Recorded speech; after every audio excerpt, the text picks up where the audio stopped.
So this here is the iPhone 13 Pro Max. I used this camera to create a POV style video while I was at a baseball game. Here's the video that I came up with.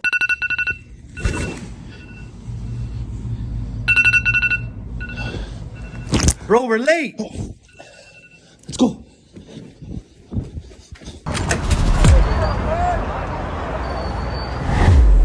Here you go, Brian. Oh, thank you. Hey, what's up?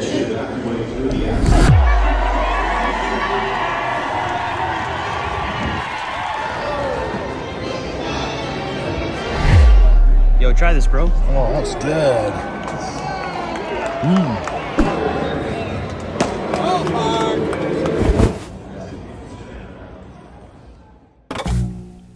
So today I'll go over the shots and how I edited the video, just so that you have an idea of how I created it, so that if you wanted to create your own, you'll know how I did it. Make sure to like, subscribe, and hit that bell notification button if you want to see more of this type of content on the channel.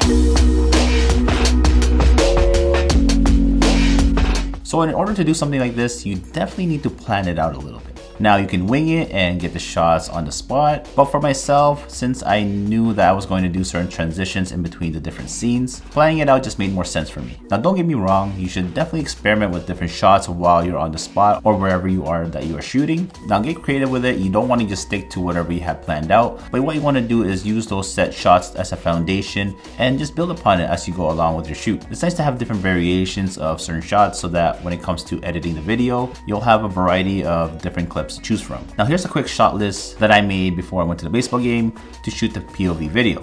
Now nothing complex. I knew I wanted to get about 8 to 10 different shots. So as you can see in the first shot I wrote here, I wanted to wake up from an alarm and have my brother-in-law Sal wake me up saying that we gotta go. So we pretty much shot that as I had planned, but Sal actually had this idea to throw water in my face to kind of add more to the scene and a little bit of comedy to it as well. So I love the idea and we incorporated it into the video. Bro, we're late! Let's go! And that's what I mean about adding things on as you go. I had the shot set up, but the little added aspect of him spilling the water on my face was a little add-on that we did as we shot the first scene. So the transition here was when I opened the door. I knew ahead of time that I wanted to be at the entrance of PNC Park, which was a stadium that I was going to be at when I opened that door. So for scene 2, I got a shot of myself running forward a bit and acting as if I was surprised to be at the ballpark. Now in post, when the door started to open, that's when I started to mask it out frame by frame and have scene 2 underneath it, slowly getting revealed. Since I used Final Cut Pro 10 to edit, I used the Draw Mask tool, placed key points around the opening of the door, and then keyframed it until it was fully out of the shot.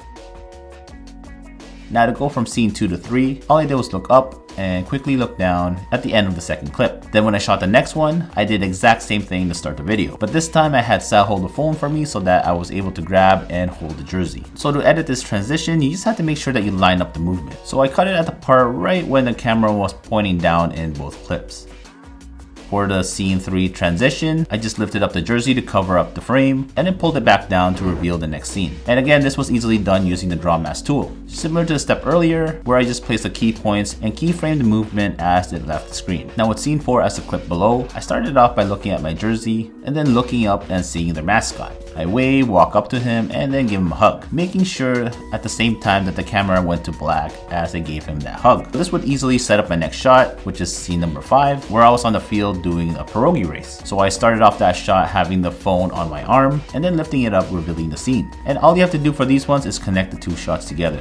So line it up where the last scene ended off in black and the next scene started off in all black. Now to go from the next scene to this one is probably my favorite part. But before we get to that, I just want to thank Envato for sponsoring this video. Envato Elements is a spot where you can get all types of assets to use in your projects. From Final Cut Pro templates, stock photos, royalty-free music, and sound effects, these are all included in one affordable subscription with unlimited downloads as well. So all of the lower third pop-ups that you see throughout the video were all from Envato's library, which has over 10 million stock assets. And what I love about Envato is that I can have a peace of mind knowing that everything I download from their website is also covered for commercial use, both during and after my subscription ends. So all the work that I do for clients and for my personal work will forever be covered, so I don't have to worry about anything. So if you want to learn more about Envato Elements, make sure to click on the link in the description down below and see what type of assets you can find on there that can help elevate your next project. Okay, so now let's get back to the video.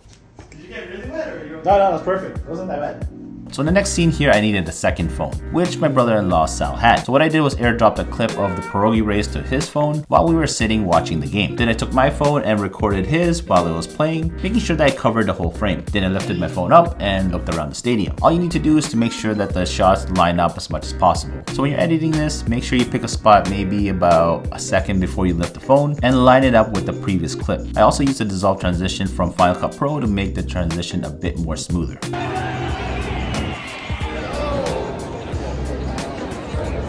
The next few scenes were all pretty easy. All you had to do was match the movement and no special editing was needed. So to end the previous clip, I just looked to my left really quick. And to start scene 7, I did the exact same thing, looking to the left very quickly. Then I ended that clip looking to the right quickly. And I did the same thing to start scene 8. Now the transition from scene 8 to 9 was of me shaking my wrist, also shaking the watch on my wrist. And again, it was all about matching the movement.